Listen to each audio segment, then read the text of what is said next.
ဒီတစ်ခါတခြားတို့တူတူရေးသွားမယ် title ဆေးရတော့ my favorite subjects ဖြစ်ပါတယ်အရင်ဆုံးလေးကိုကြိုက်ဆုံးဘာသာကဘာလဲဒါကိုစဉ်းစားကြည့်ပါဒီကောင်းစဉ်အမျိုးအစားကိုကြည့်ချင်းအပြင်တခြားတို့သုံးသွားမယ့် writing ဒီ expository writing ဖြစ်ပါတယ်တနည်းအားဖြင့်တခြားတို့ကဘာဖြစ်လို့ဒီ subjects ကိုကြိုက်တာလဲဘာဖြစ်လို့ဒီအရာကကိုယ့်အတွက်ပိုပြီး special ဖြစ်တာလဲဒါတွေကိုစာဖတ်တဲ့သူနားလေအောင်စာဖတ်တဲ့သူပါမြင်သွားအောင်ထုတ်ဖော်ရေးသားတော့မှာဖြစ်တယ်ရှင်ဒါလေးကိုတော့ဒါ A2 B1 လောက်ဆိုရင်တော့စပြီးတော့ရေးလို့ရပြီနော်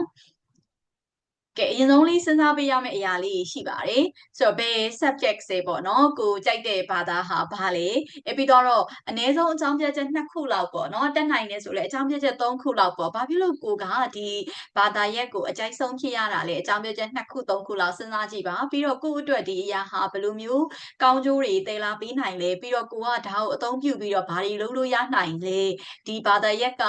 ကိုအသုံးပြုပြီးဘာတွေလုပ်လို့ရနိုင်လဲဒါမှမဟုတ်ဒီဘာသာရဲ့ class အချိန်အတွင်းမှာကိုဘာတွေလုပ်လို့ရနိုင်လဲဆိုတာလေးကိုစဉ်းစားပြီးတော့ရေးကြည့်ပေးနော်ဆိုတော့ဒါလေးရင်စဉ်းစားပေးပါပြီးတော့ရင်တချို့တို့ sentence တစ်ကြောင်းချင်းစီကိုအတူတူလိုက်ရေးကြည့်ရအောင်ကဲဒါဆိုစရေးတော့မယ်နော်အရင်ဆုံးကြိုက်တာပေါ့နော်တခြားတော့ဒီနေရာမှာ science ကိုကြိုက်တဲ့အတွက်ကြောင့်တခြား science ကိုရွေးထားပါတယ် I enjoy learning about different topics such as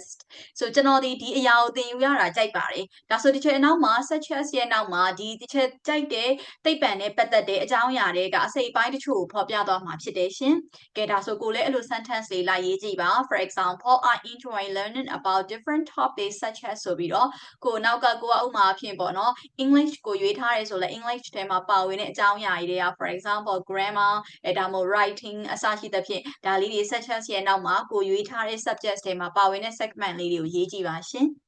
ကဲရေးပြီးသွားပြီဆိုရင်နောက်ထပ် sentence 2အနေနဲ့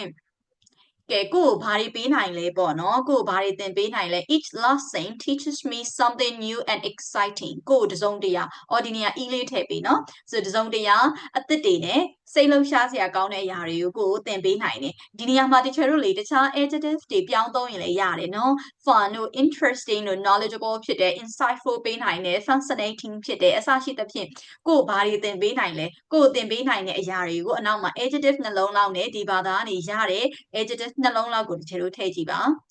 ကဲဒါဆိုရင်ဒီ sentence လေးကိုပြန်ပြီးတော့ကူးလိုက်မယ်အနောက်မှာ adjective ထည့်ရမယ့်နေရာလေးရောက်တော့မှတစ်ချိန်နဲ့မတိုက်ဆိုင်ဘူးဆိုရင်တော့မှပဲကိုထည့်ခြင်းနဲ့တခြားဒီဘာသာရက်ကိုဖော်ပြပေးနိုင်တဲ့တခြား adjective လေးထည့်လို့ရတယ်နော်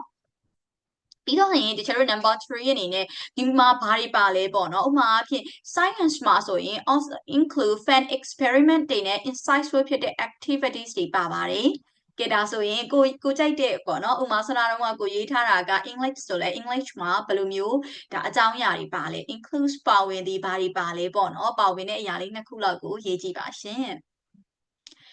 science မှာကြတော့တချို့တို့ကလေ့လာဆန်းစစ်မှုတွေလုပ်ရတယ်တခြားတော့ဒီပို့ပြီးတော့ကိုသိမြင်ပေးနိုင်တဲ့အသိအမြင်ကိုတိုးပွားပေးနိုင်တဲ့တချို့တို့ဒီလုပ်ငန်းဆောင်တာတွေ activities တွေလုပ်ကြရတယ်ဒါလေးရေးထားတယ်ပြီးရင်နောက်တစ်ခုတချို့တို့ sentence number 4အနေနဲ့ကိုကဘာကိုကြိုက်တာလဲဒါနဲ့ပတ်သက်ပြီးကိုကဘာကိုကြိုက်တာလဲတချို့ဆိုရင်တော့မေးခွန်းတွေမေးလို့ရတယ်အဖြေတွေပြန်ပြီးရှာကြရတယ်ဒါကိုကြိုက်တယ်ဒါဆိုကိုကရော English နဲ့ပတ်သက်ပြီး I like နောက်ဖက်မှာကြိုက်တဲ့အရာလေးနှစ်ခုလောက်ကိုရေးကြည့်ပါရှင်ဘာတွေကြိုက်တာလဲစာရေးရတာကိုကြိုက်တာလားဒါမှမဟုတ်ရှင်တကယ်ချင်းနေနဲ့ like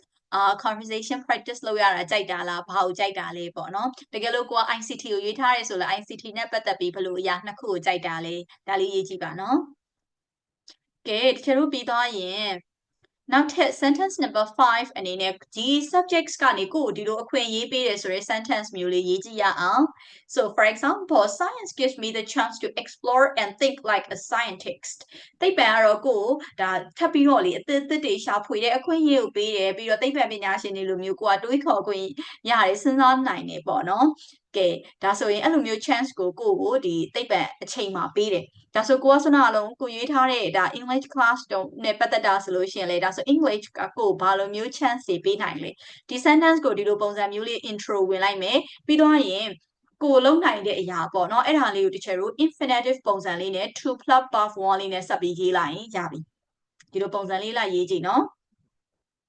ကဲရေးပြီးသွားပြီဆိုရင်တချို့တို့ sentence number 6အနေနဲ့ကိုကဘာပိုဖြစ်လာလဲပေါ့နော်ဥပမာဒီ science ကြောင့်မလို့ဒါ science help me become more curious and creative ပို့ပြီးတော့သိလို့စိတ်တွေများလာတယ်ပို့ပြီးတော့ဒါ ကိုက sensitive တီထွင်နိုင်လာတယ်ပေါ့နော်။ကဲဒါဆိုကိုကရောဒီ class ကနေပြီးတော့ကိုဘယ်လိုပုံစံမျိုးလေးဖြစ်လာအောင်အကူအညီပေးလဲ။ဒီမှာလေတချို့တို့ဒီ adjective တွေကိုကိုဖော်ပြပေးနိုင်တဲ့ဒါတခြား character နဲ့ပတ်သက်တဲ့ adjective တွေသုံးရင်လည်းရတယ်။ကို confidence ပိုရှိစေတယ်ဒါမှမဟုတ်ကို decisive ဖြစ်စေတယ်ဆုံးဖြတ်ချက်တွေပိုမြန်စေတယ် outstanding ဖြစ်စေတယ်ပိုပြီးဉာဏ်ကောင်းလာစေတယ်အစရှိသဖြင့်ပိုပျော်စေတယ်ဒါမျိုးလည်းသုံးလို့ရတယ်နော်။